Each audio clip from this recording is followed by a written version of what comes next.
welcome to Tough Talk, episode 7, our live edition. Forgive me, so what I'm doing right now is I'm trying to make sure that I have everything up on my laptop so that I can answer questions as they come in. So just bear with me a moment. But as always, it's Tough Talk with me, Emerald.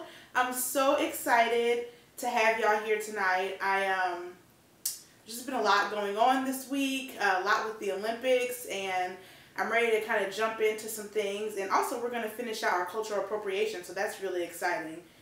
Let's see here. Let me make sure I got everything up. Like I said, I don't want to miss anybody's questions, okay? So, first, let's get this going.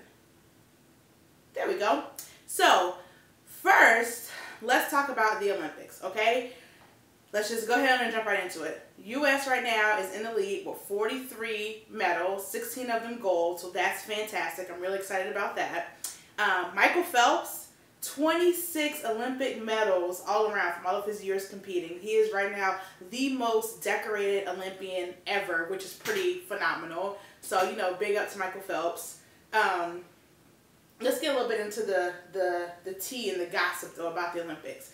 So apparently, the Daily Beast, which is a publication, had a journalist go to the Olympic Village and use Grindr, okay? And for those of you who don't know what Grindr is, we talked about it last week with my friend Emmanuel. It's a dating app or a hookup app, and particularly for gay males, all right? So this journalist goes to the Olympic Village and uses Grindr and basically is luring down like Olympic athletes, like trying to hook up with Olympic athletes, and essentially ends up outing them in his article.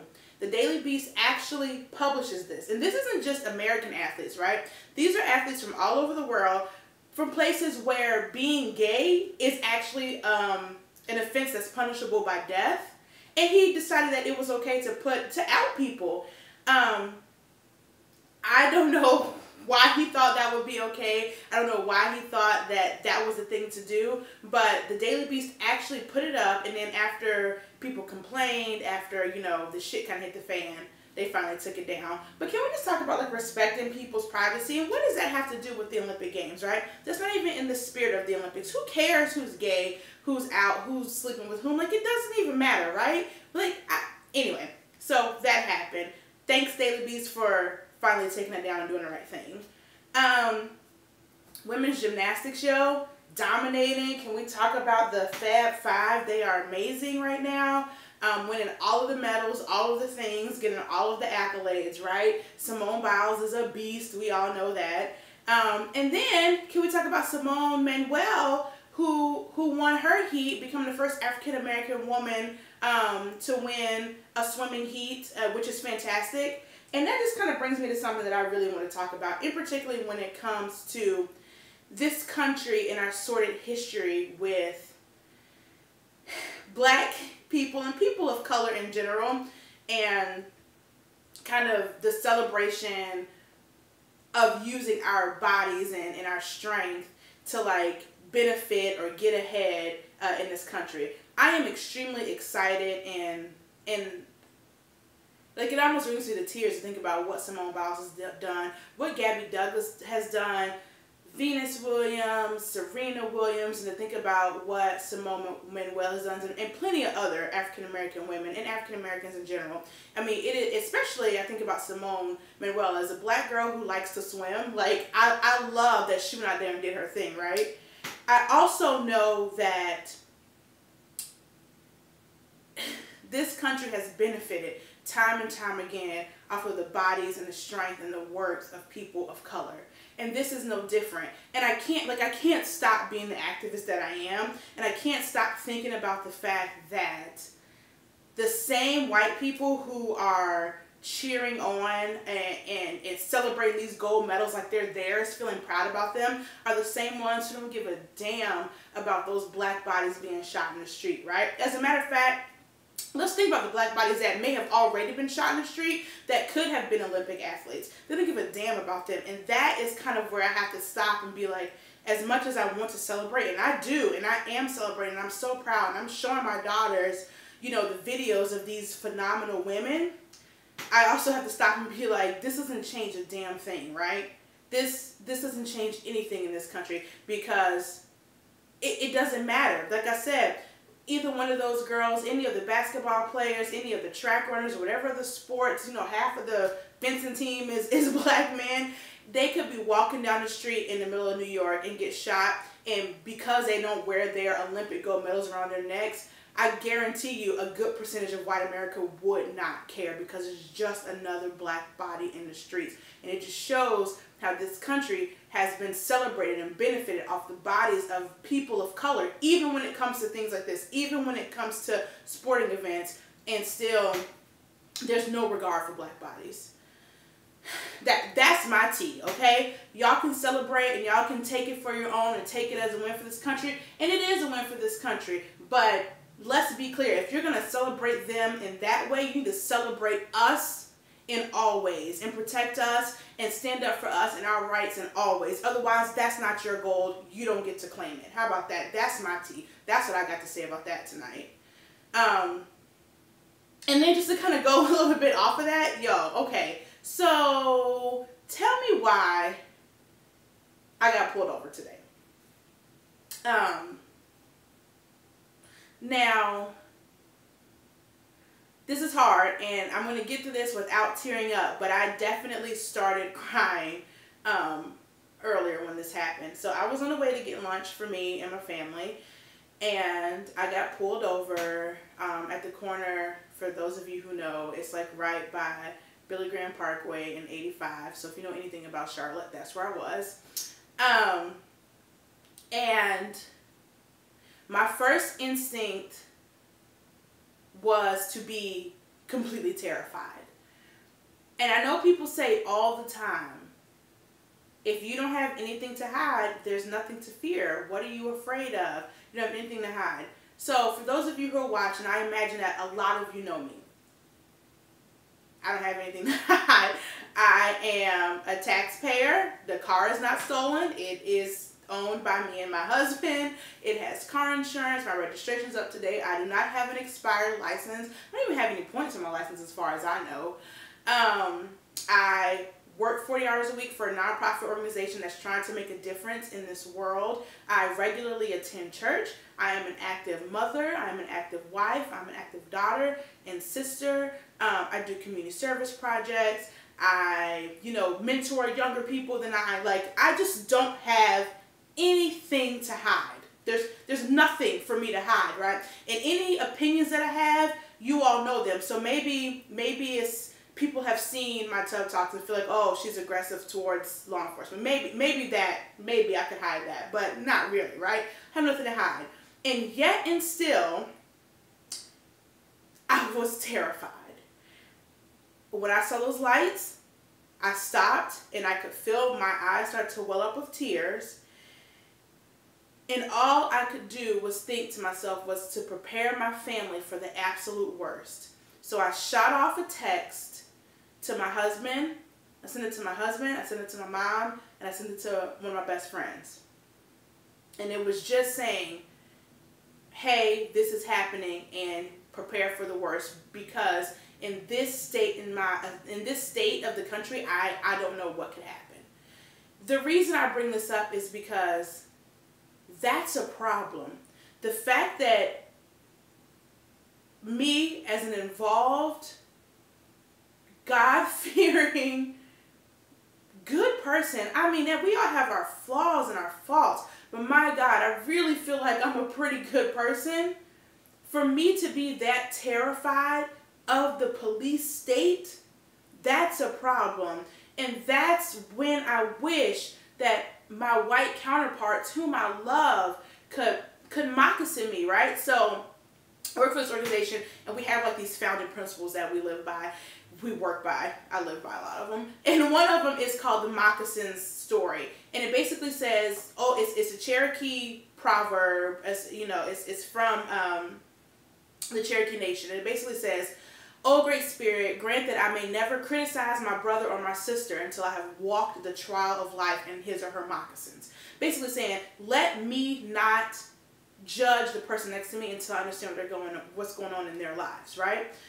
And I think about how so many people, and particularly non-persons of color, non-marginalized people, and in particularly right now I'm talking about non-black people, black or brown people, feel like we're making up the fear that we have of law enforcement. That we must have something to hide. We must be doing something wrong. And if we do everything right, there's nothing to fear. If one of you could have just been in that driver's seat with me today, and I have nothing to fear. I just listed off everything that would be pertinent information, right? If one of you could have been in that driver's seat with me today and felt the terror that was running through my mind, then you would realize that this is a problem. Please stop minimizing our experiences. Please stop doing that. Please stop telling us what we're experiencing. It was so hard, and I was terrified. And when I was finally let go, all I could do was break down in tears. Because I should not have been that afraid to interact with law enforcement. That's just not something that should be the case. And the fact that it was says that there is a problem in this country, and it needs to be fixed, and it needs to be fixed quickly. Because if I feel like that, I can't imagine how others feel. Forgive me for crying. It was hard. I've never been more scared. I've never come home and had my husband has never hugged me as tight as he hugged me when I came home today. That lets me know he was terrified. He didn't know what to do. And all he could do was wrap his arms around me when he saw me again. Let me just take a drink. So I think I deserve it.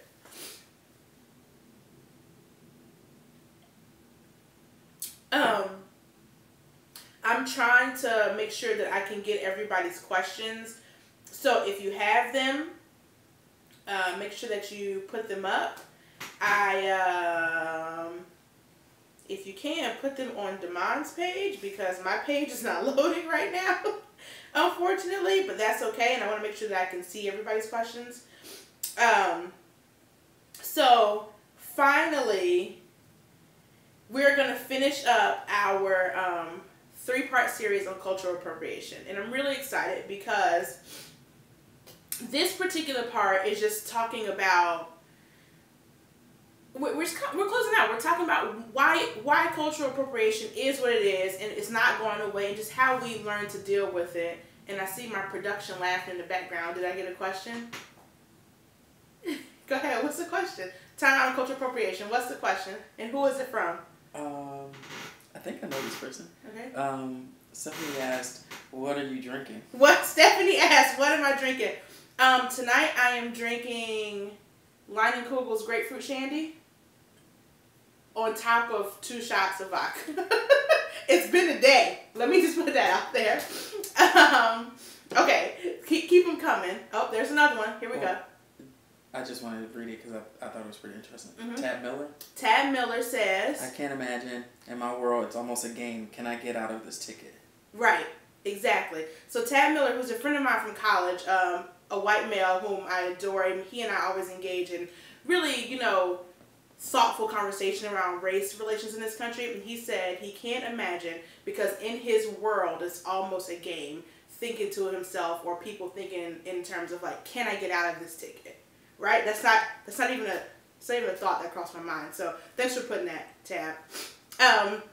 Okay, cultural appropriation. So we'll keep the questions coming though. Thank y'all for participating. So I just want to go over a couple things, okay? First of all, cultural appropriation is inevitable, right? It's just going to happen. We're going to borrow things from one another, and that's okay. That's a good thing. In a lot of instances, we're keeping a culture alive, right? And I think that that's pretty cool. There's just a couple like do's and don'ts that I want to throw out there to everybody that I think are pretty important, and my opinion is my opinion, but this is what I think, right?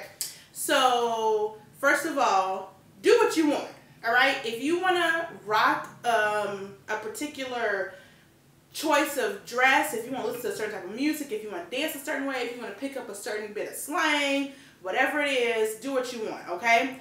Just make sure that you are paying homage and giving respect to the origins of where it came from, okay? Learn the origins of where it came from, right? So this week, Khloe Kardashian had Bantu knots in her hair, and I've worn Bantu knots on the show before.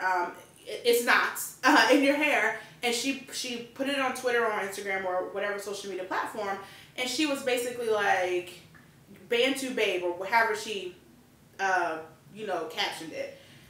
That's fine. She want to wear her hair in Bantu knots, I don't care. You want to wear her hair in dreads, I don't care. Whatever. Do whatever you want to do. But you know what she could have said, just to kind of give a big up, she could have been like, Bantu babe, shout out to this region of Africa where this originated, right? Learn the origin of things. It's okay that you want to use stuff. Some stuff is fly. Like, I listen to certain music that did not originate in my culture, although I like to think that all music kind of originated with our culture. That's a different story.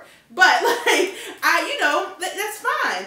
But understand what you're using. Just 2 minutes ago, I just used a quote from the Cherokee Nation, but guess what I did? I said it was from the Cherokee Nation. Like, that's just what we do. So make sure that you understand the origin, and particularly if you have a platform where you can influence other people. The Kardashians, for better or for worse, have a platform, and Khloe really could have brought lights. Like, this isn't something that I'm making popular, but what it's going to look like now is people, probably younger white women, are going to look at this, think that she made something popular, and they're going to be attributing that to her, and that's where it becomes a problem, right? And right now, we live in the age of technology. Like, ignorance is just not, you don't have that luxury. Google is everybody's friend, right? You can look it up. You can do a little bit of research and stop trying to take things at face value, because there's nothing new under the sun at this point in time, right? And then something else I want to say about that is, if you're going to do something and you see that another group of people is being demeaned for doing the same thing, you should stand up for them.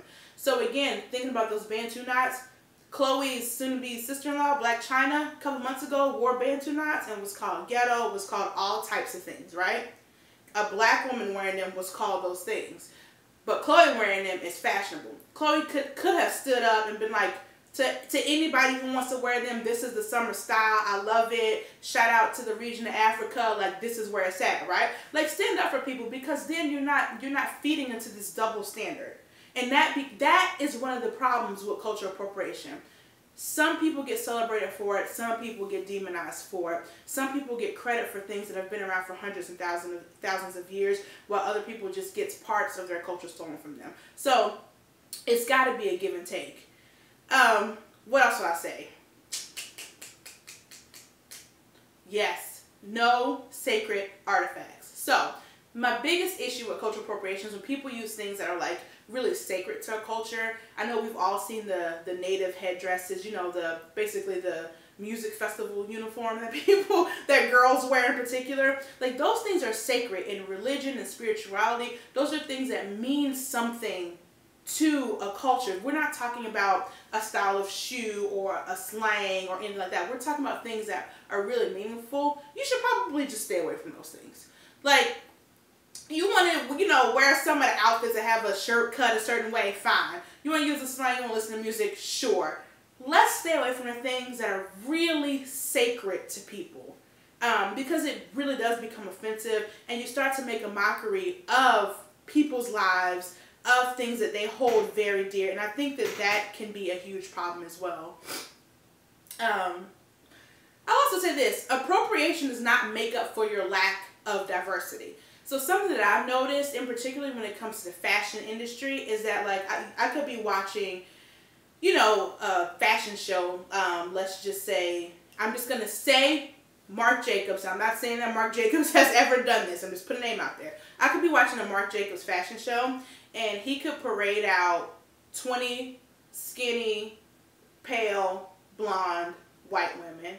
And one of them had Bantu knots, and the other one got on door knocker earrings, and the other one got on a headdress. And that is faux diversity. What that is cultural appropriation, trying to make up for the fact that you couldn't find a native model or 4 black models or whatever it is. Your appropriation does not make up for your lack of diversity. And it's quite lazy, to be honest with you. So, that appropriating our culture, trying to make it look like you're including people peoples of marginalized communities into your world does not make up for the fact that you're not actually including physical people of marginalized communities into your world. And then lastly, I would just say that blackface is never okay. I feel like I just have to put that out there, unfortunately, in 2016, but it's just not ever okay. So, cheers.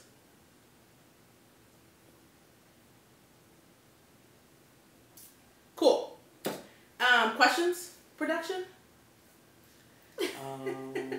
Nia wants to know, how often do you do the Tough Talk? She loves them. And then something from a while back, Angela just said she loves you.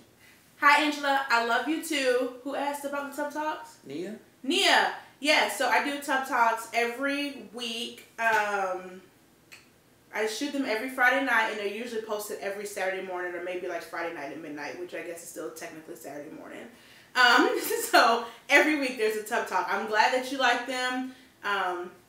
We have a email address set up so you guys can send questions in, and I can address them even when I'm not doing a live show.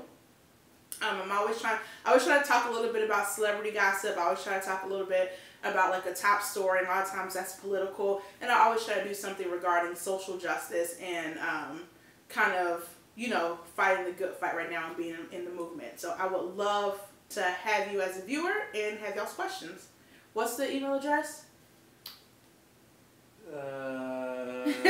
Alright, if you follow us on YouTube, we'll put it up on YouTube, because neither I nor he knows what it is off the top of our heads. Any other questions? Neil also wants to know what you were pulled over for. Oh, so what I was pulled over for, that's a very good question. Apparently they were looking for somebody. And so there's like a cheap motel right there. I hate to say it, but it is. And it was about 3 cops, and they're just pulling over a bunch of cars that were silver. Now, anybody who knows that my car is baby blue. So when I was talking to the officer, I asked, I was like, why are you pulling me over? And he was like, oh, this is what's going on. We're looking for somebody. We're trying to pull over all people in silver cars. And I was like, okay, I get that, but my car is baby blue. And he was like, I know, ma'am, but it could look silver. And I just kind of shook my head and rolled my eyes, but I just wanted to get the heck out of there. And I wanted to get the heck out of there alive. And I definitely noticed cars that were silver riding past as I was pulled over. So they looked for somebody. Question? Yeah, go ahead. Okay, we got some people really are wanting to get deep in, but I'm gonna start light first because I think it's funny. Come on. Hold on, I want out the camera.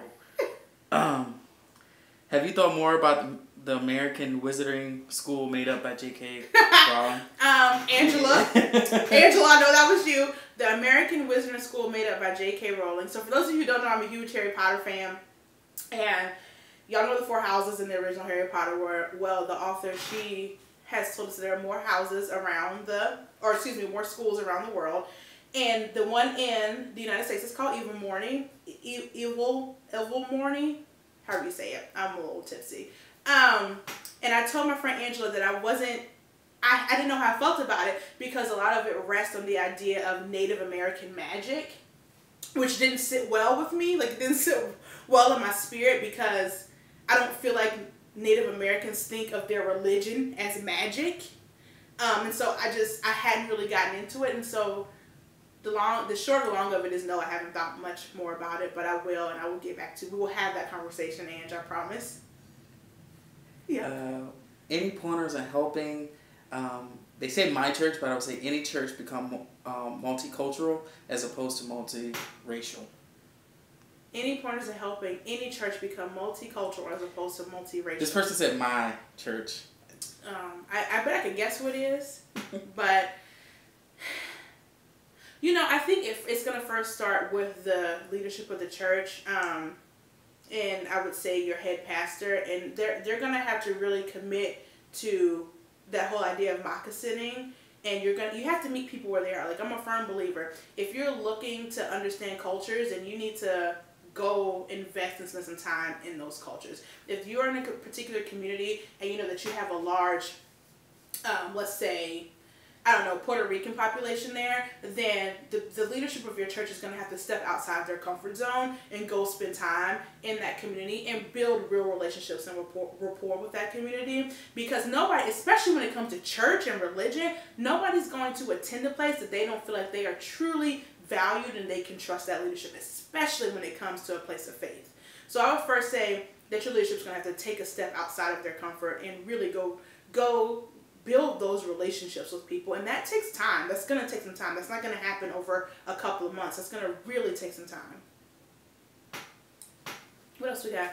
No, that's it. No more?